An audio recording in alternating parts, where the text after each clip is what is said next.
Hey everybody, welcome back. This is Bo and my little bro, Sean. So we are doing something fun on our Tekkit server. And my bro does a lot of good stuff with combustion engines and lots of other things. And he wanted to kind of walk you through his setup because it's pretty dope. So Sean, you pretty much got it handled, buddy. What do you have for us?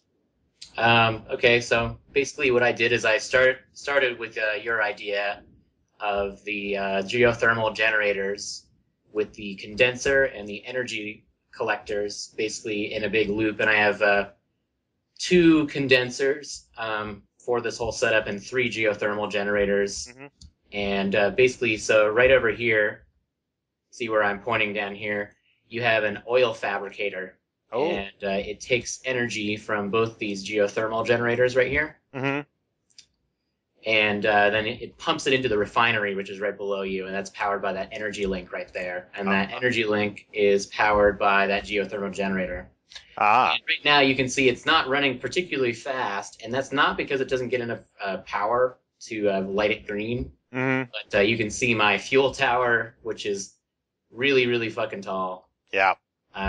has a all the fuel's in there. It's completely full, so it has nowhere to pump the fuel. You can see it's completely full of oil and fuel. Hmm. So basically, the idea is it starts with this process of creating the fuel from our infinite energy loop, basically by using the Hmm. geothermal energy. So, Okay. so first, so you basically start with that. So now you have unlimited fuel, right? Okay. Basically, oop, and my my jetpack just died out. 1 second, let me charge it real quick. Well, it's a good thing you have infinite fuel. Yes, but I didn't charge. Here, I put it. I'm gonna stick it in my MSFU right here. Hey, MF. this is a family-friendly channel, so MSFU. Oh, okay, All right. that's pretty bad. Sorry, just give me a second. Don't worry about it. So, anyways, you can see it's pretty sick. The geothermal then fuels up the oil maker that then makes fuel that you then convert the fuel into a higher grade of energy. Yeah. Huh? So basically, the reason you want to put it in fuel, you want to take your oil that you fabricate and put it into fuel, is you actually generate more power that's being inputted. And keep in mind, all the inputs for this are the basically the energy collectors down there powering those condensers. It's where all this energy is coming from. So up here, this setup took me quite a while to get this, and I used Obsidian because if one engine explodes, that won't chain react and blow Mm-hmm. up the rest of them. Ah, good plan. So basically, there's 16 combustion engines, and they all have teleport. The top ones all have waterproof teleport pipes that pump the fuel into them. Uh-huh. In the front, there's this array of water, and that's being pumped in from these big tanks, which are now empty. I generally like if I didn't want to let this thing run for quite a while, I like Uh-huh. it's full and shut them off until everything's full. It kind of acts as a backup. Mm-hmm. So the thing about combustion engines, anybody who's tried to use them for any lengthened period of time, is that they will explode, even if you put plenty of water into them, Uh-huh. or at least you think. It's because there's buggy pipes, Mm. and every once in a while, what will happen is one or two of your engines will run out of water, and they'll sit there and run and run and run, and then explode. Oh, that's not So good. I've never been able to get this setup working until I came up with this thing that I'm standing on right here. Mm-hmm. And basically, it's two parts, and one is the timer, which is on the left, and then Yeah. there's the state cell, which is on the right. Hmm. And the difference between these two is the timer basically, so for a certain interval of time, it'll just pulse. That's all it can do is pulse. Yep. But if you connect it to the state cell will run, and then as soon as it clicks, then it shuts off. So it only runs once, unless it gets an input from the timer. So Uh-huh. basically, what I did is I set the timer to a longer time, about 4 times as much time as the state cell, or actually it's about uh, three quarters on the state cell, and then the full time on the timer. I explained that wrong. Is this to make a cooldown in a power cycle or something? Basically, the idea is that it runs for about 3 or 4 minutes, and then it's off for a minute. So basically, that's basically the idea, and that's why you set the timer for a minute longer than the state cell. Mm-hmm. So basically, when the state cell shuts off, it'll shut all the engines off, and the timer will still have about a minute left on it. Uh-huh. And when the timer clicks around, it'll click the state cell back on, and then it'll run. So, but the timer's still running, so it means that the timer can run has a little bit more time than the state cell. So whatever the gap is the amount of time that the engines are going to be turned off. Ah, killer. So, but this means that basically, so the water is kind of a fail-safe. So then you have all these combustion engines here. You can see the repeaters to make it so this the redstone signal will make it all the way around.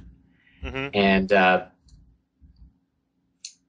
basically the water is just a fail-safe because it's just kind of the timer makes it so it's almost already on its own, not going to explode. But with the water, it pretty much guarantees it.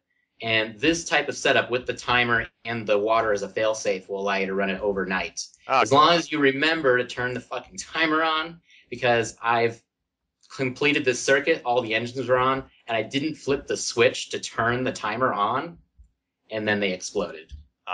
So how much EU for every tick are you getting out of this setup? Right now, let's see. All the engines are green right now. I've got my EU meter out. Let's see. I'm just gonna sit right here. It's averaging around 200 EU per tick. Okay. A little bit more over 200 EU per tick, and that's taking free energy completely. And so here's the next part of it that you guys will probably like. So I take this big of energy, and it's being pumped into a couple, energy storage, the MFSUs. There's 2 of them there. And they pipe into my little room down here where I have a mass fabricator. Oh. And the mass fabricator is here on the left inside there. And then on the right, you have a recycler. And so you can see what's cool about this is the recycler in here actually takes in all my cobblestone from this teleport pipe over here, which I have a quarry running. There's a teleport pipe. Mm-hmm. And it teleports that cobblestone. I only use cobblestone because you can if you're trying to make scrap, if you already have something else in the recycler, then it'll kick it out. Like if it tries to you have cobblestone in there and you're trying to stick dirt in there, it'll kick dirt out. So you can only do one type at a time, but that's fine because I mostly get cobblestone. And if you pipe it into the top of the recycler, it'll create scrap, and the scrap gets pumped into the mass fabricator, amplifying it. Without me doing anything, it's just taking my resources, my extra cobblestone from my quarry. So, and I've already created probably 25 UU matter so far, and nice. It's all off of free energy, so no uranium required or anything. Well, that's kind of nice. I mean, it'll take a while longer because I have a nuclear setup that works really nice, but it requires a lot of babysitting. Yeah. So that's pretty killer. If you can get that, in order to get the quantum armor like mine though, it's going to be a lot of UU matter. So it'll probably be about 125 UU matter or so. Get the full suit, you mean? Yeah, because the iridium plates take a while because you can only make iridium using UU matter. Mm-hmm. Well, it's pumping through. At least I don't have to really deal with it. That's which true. Is nice. I'm trying to think. As long as you make sure that you just have all your parts in place, because especially that timer on there, because they will explode if you just let them run. That's what I did for a long time, is just have combustions engine running just on water, and I thought it had enough water. Yeah. Even though it was an completely unlimited water source. It's still bugged out and blew up my engine several times, and then it chain reacts and blows everything else up in its radius.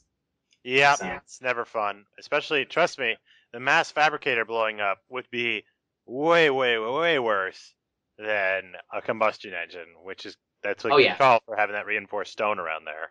Yeah, it's basically just a nuke. Yeah. So how many quarries are you running right now? Just one. This is just these 2 are my spent ones. Then I have the one in the back, running back there. So, I had that run hooked up to a couple MFEs. Yeah. So when the engines are shut off during the timing period, this thing still runs. Yeah. So. Oh well, I hope you appreciate the fact that I put a little water down in that other one because you have lava about maybe 5 to 10 bricks below where your quarry is right now. So this will make it so you can just pop obsidian, and so shit Cool. doesn't spawn around it. Look at that guy; he looks really sad because you see that lava all the way down there. Yeah, this will solve that problem. Yeah. I don't see the lava, but I'll trust you. It's down there. So the way I do it is I do one ice, a couple ice, and I just break the top, Mm-hmm. and then the water will flow on the top. So, That's good to know. yeah, it is. That's gonna be Well, ineffective. that's all I had for my setup. That's basically it.